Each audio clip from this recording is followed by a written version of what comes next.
there were a couple of stories that dropped this morning or late yesterday about investment funds making big buys in Metaverse, and particularly in Metaverse land. And the headline is that there's something called Sandbox, which I actually was not familiar with, but there's a crypto real estate investing fund that put 4.3 million into some land in this thing called Sandbox. And we're already familiar with Decentraland and some of the prices that their assets are going for. And there are various quote unquote metaverses, plural. And, Naomi has gotten her rant off. And at this point, I might launch into a rant about how we're using the term metaverse.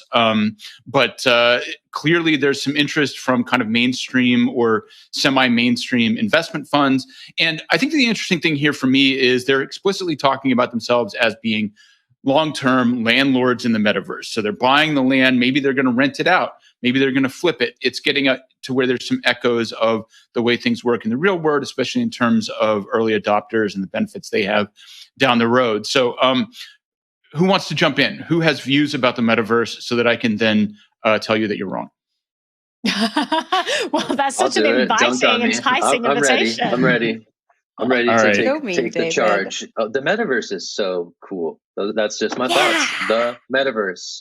It's kind of like the blockchain when people were explaining the blockchain when that was emerging. So the fact that the metaverse is now also emerging as definitely a singular entity, I think it's super cool. David, what about you? Yes. I'm just going to let that sit for a minute. Marinate. I think you made the point, right? That like the metaverse as the concept that we were buying into was this kind of interoperable thing where you would have assets. And ultimately, I think that is the thing that's going to play out, is that the yacht in the metaverse is actually going to be worth more than the land in the metaverse, because if it's all NFTs, you can move it between different realms. That's the point. And that's the distraction that Facebook is engaging in here, where they're talking about our metaverse. And also, let's not even get into the confusion that they're generating between the metaverse and virtual reality, which they're trying to use to like lever up this Oculus asset that they dumped a bunch of money into and it's giving them no returns. Anyway, open-ended rant. Jen, you have something to say that's not me just talking to myself. No, I have a question for you. So are you do you think all metaverses are bad or just Facebook's? Because a Sandbox is kind of cool. Oh, I would love to hear more. I actually am not familiar with Sandbox, but my issue is really more with the framing. So, I can't tell you about the technicalities behind it, but it is an open metaverse that a lot of brands are getting into. So I think we spoke about on the show last week about Adidas buying land in the Sandbox metaverse, and they are thinking about creating their Adiverse. So you can imagine buying a pair of Adidas shoes, maybe getting an NFT that goes along with it that allows you access into that Adiverse, and then you've joined this entire Adidas community in this decentralized metaverse, which is very cool and not Facebook's narrative. You are totally right. Yeah. And I love that idea. And I've heard it, Stacey Maria Shmuel was talking about it on Slate Money recently, that like you get something real and then you get something in the metaverse for it. I think that's a winner. I think we're going to definitely see that probably next week, the way things are going.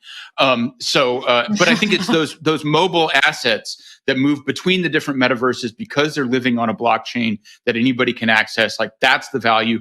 The land is really just the way that the infrastructure builders monetize their end of the system. I don't necessarily, it's going to be important, but the land is kind of the closed element, and then the assets are the open element, I think is one way to think about it. Yeah, it's interesting to wonder whether this land is finite, because in the real world, when you buy land, there's only so much land that exists. So there's sort of like a supply and demand aspect to the value.